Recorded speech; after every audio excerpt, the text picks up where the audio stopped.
राजीव गांधी अमर है, राजीव गांधी अमर है, राजीव का बलिदान।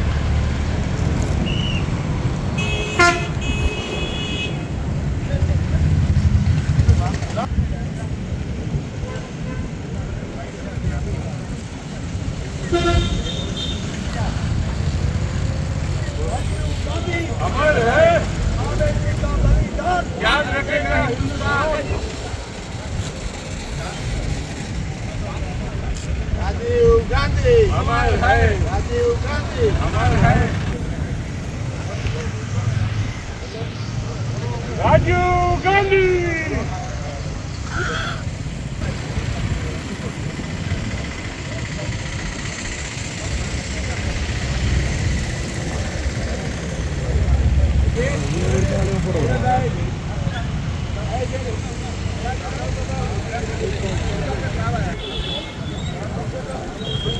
राजीव गांधी अमर है, राजीव गांधी अमर है, राजीव गांधी।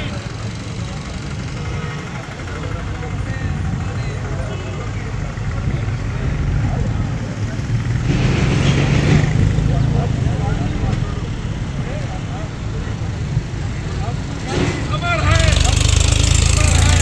राजीव गांधी अमर है।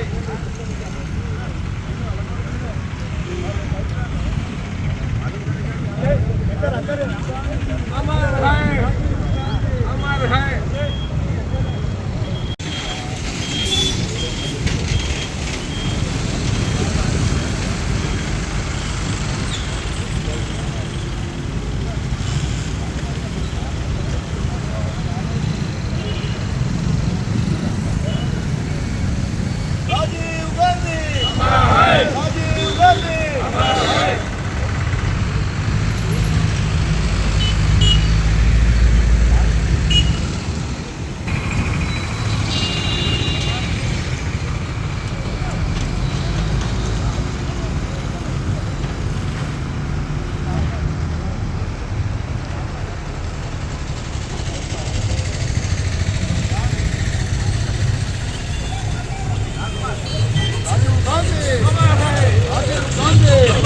राजीव गांधी अमर है, राजीव गांधी अमर है।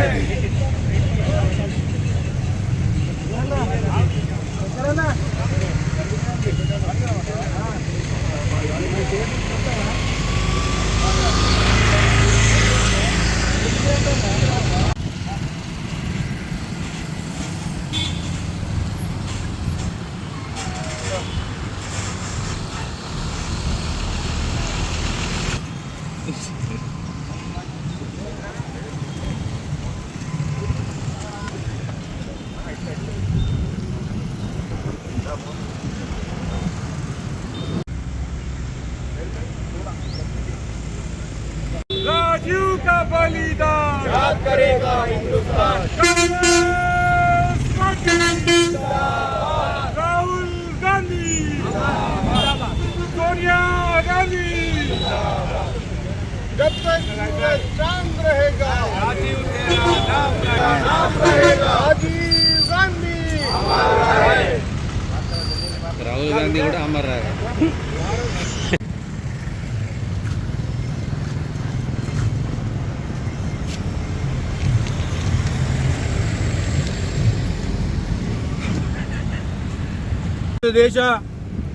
దేశంలోనే అతి చిన్న వయసు ప్రధానమంత్రి ఎవరంటే స్వర్గీయ రాజీవ్ గాంధీ గారిని చెప్పక తప్పదు.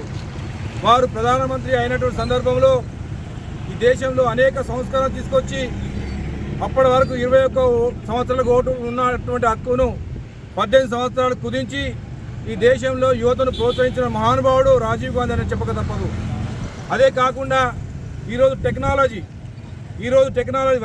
అరిచేతుల్లోని వైకుంఠం చూస్తున్నాము. ఈరోజు రాజీవ్ గాంధీ గారు ఆ రోజుల్లోనే కంప్యూటర్ గారు చేపట్టి దేశాన్ని ప్రపంచంలో నంబర్ 1 స్థాయికి తీసుకొచ్చినటువంటి మహానుభావుడు మరి రాజీవ్ గాంధీ అని చెప్పక తప్పదు.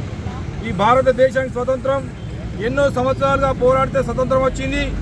అయినప్పటికీ కూడా కేవలం మన స్వతంత్రమే కాకుండా పక్కనున్నటువంటి శ్రీలంక కూడా అక్కడ ఉన్నటువంటి ఎల్టీటీ తీవ్రవాదులు ఏదైతే ఉందో అక్కడ ఉన్న ప్రభుత్వానికి సమాంతరంగా మరి అక్కడ తీవ్రవాదంపై ఉనికి చేస్తూ ఉంటే అక్కడ ఉన్నటువంటి శ్రీలంక ప్రధానమంత్రి వచ్చి రాజీవ్ గాంధీ గారిని బతిమలాడి అయ్యా మీ సైన్యాన్ని పంపించండి, అక్కడ ప్రజాస్వామ్యాన్ని కూని చేసే పరిస్థితి ఉంది, అక్కడ ఎల్టీటీ వారు పెట్టయిపోతున్నారని చెప్పడం జరిగింది. అందులో భాగంగానే మరి ఎల్టీటీ వారు ప్రభాకరన్ ఏదైతే ఉందో పెదంబూరులో వాళ్ళు మొదలుపెట్టినట్టు సందర్భాన్ని గుర్తు చేస్తూ ఉన్నాను.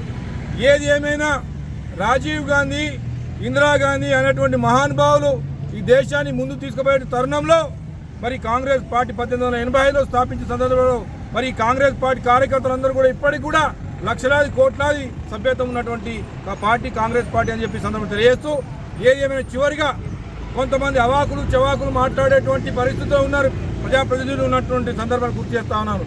వాళ్ళు కూడా వారి భాష కనుక మార్చుకోపోయినట్టయితే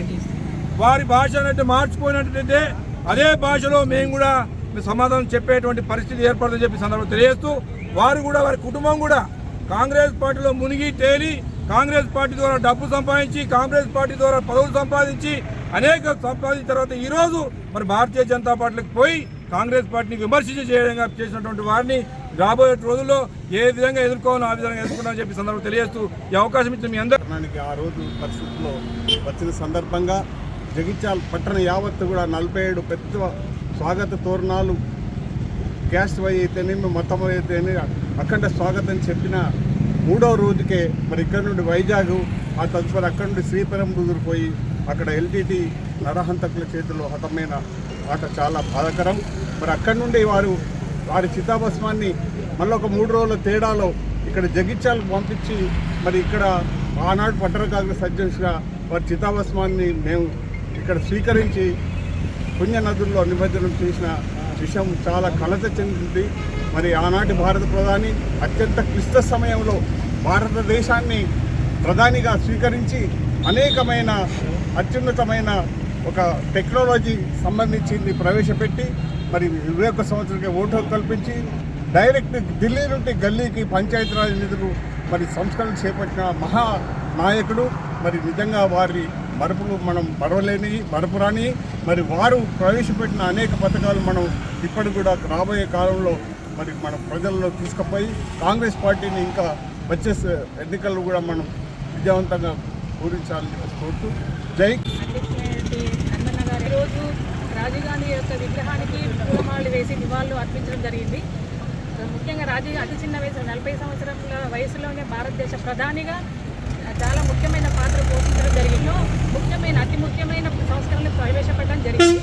ఈ టెలికమ్యూనికేషన్స్ మరియు కంప్యూటరైజేషన్లో విప్లవాత్మక మార్పులు కూడా తేవడం జరిగింది. రాజీవ్ గాంధీ గారు ముఖ్యంగా ప్రతి ఒక్క విషయంలో చిన్నతనంలోనే అభివృద్ధికి మన భారతదేశ అభివృద్ధికి ఎంతగానో కృషి చేయడం జరిగింది. ముఖ్యంగా స్థానిక స్వపరిపాలన సంస్థల్లో మహిళలకు ఈరోజు నేను ఇక్కడ నిల్చుని మాట్లాడిన కారణం ముఖ్యంగా చెప్పాలంటే రాజీవ్ గాంధీ గారే 33% రిజర్వేషన్ ఆనాడే మహిళలకు చేయడం వారి యొక్క కృషికి నిదర్శనము. ఈ విధంగానే కాంగ్రెస్ పార్టీలో ముందు అన్ని కార్యక్రమాల్లో ముందుకు పోవడానికి అవకాశం ఇచ్చినటువంటి జిల్లా కాంగ్రెస్ అధ్యక్షులకు ప్రధానమంత్రి అయినటువంటి రాజీవ్ గాంధీ గారి 30వ వర్ధంతిని పురస్కరించుకొని ఈరోజు వారి విగ్రహానికి నివాళులు అర్పించడానికి అధ్యక్షత వహించిన గాంధీ గారు ఒక పైలట్గా ఉన్నప్పుడు 1984లో ఇందిరాగాంధీని వారి అంగరక్షకులే చంపిన తర్వాత ప్రధానమంత్రిని చేయడం జరిగింది. అప్పుడు ఆయన చిన్న వయసులో పట్టినే 41 సంవత్సరం ప్రధానమంత్రి అయినప్పుడు చాలామంది వ్యతిరేకించారు. ఈయన ప్రధానమంత్రి పైలట్ అటువంటి వ్యక్తి ప్రపంచ దేశాలలో హర్షించే స్థాయికి తీసుకుపోయాడు. 5 సంవత్సరాల తన పరిపాలన ప్రపంచ దేశాలు ఆయన పాలించిన టైంలో హర్షించినాయి. అదే కాకుండా సాంకేతిక విద్య కానీ మళ్ళీ ఇంకోటి విద్యనే అవసరం అని చెప్పి తన రాజీవ్ విద్యా మిషన్ అని నెలకొల్పడం జరిగింది. అట్టి రాజీవ్ విద్యా మిషన్ కూడా ఉమ్మడి ఆంధ్రప్రదేశ్ నుండి మన తెలంగాణకు చెందిన కేశవరావు గారినే రాజీవ్ విద్యా మిషన్ చైర్మన్ చేయడం జరిగింది. అంటే రాజీవ్ గాంధీ గారికి తెలంగాణ రాష్ట్రం మీద కానీ ఉమ్మడి ఆంధ్రప్రదేశ్ మీద ఎటువంటి పట్టు ఉండనో ఎటువంటి గురుత్వం ఉండో తెలుస్తున్నది. ఇంకొక ముఖ్య విషయం ఏంటంటే అటల్ బిహారీ వాజ్పేయి గారు ప్రధానమంత్రిగా రాజీవ్ గాంధీ గారు ఉన్నప్పుడు అటల్ బిహారీ వాజ్పేయి గారు లోకసభ ప్రతిపక్ష నాయకుడు. వారికి 2 కిడ్నీలు ఫెయిల్ అయినాయి. కిడ్నీలు మీటింగ్ పోయేటప్పుడు రాజీవ్ గాంధీ గారు అటల్ బిహారీ ఇంటికి మెసెంజర్ పంపించి వారిని తీసుకుపోవడం జరిగింది వారి ద్వారా, ఏది ఐక్యరాజ్య సమితి మీటింగ్. కానీ మీటింగ్లో తీసుకుపోలే, తన హాస్పిటల్ అడ్మిట్ చేయించి 2 కిడ్నీలను ట్రాన్స్ప్లాంటేషన్ చేసిన మానవతావాది, గొప్ప మానవతావాది మన రాజీవ్ గాంధీ చెప్పక తప్పదు. రాజీవ్ గాంధీ గురించి ఇంత పొగిడినే తక్కువనే. ఆయన చేసిన దేశ సేవ ఇవాళ అందరం మనము కాంగ్రెస్ పార్టీ కానీ భారతదేశంలో ఐక్యంగా ఉన్నది బీసీ, మైనార్టీ, ఎస్సీ, ఎస్టీ అన్ని వర్గాల కాంగ్రెస్ పార్టీ.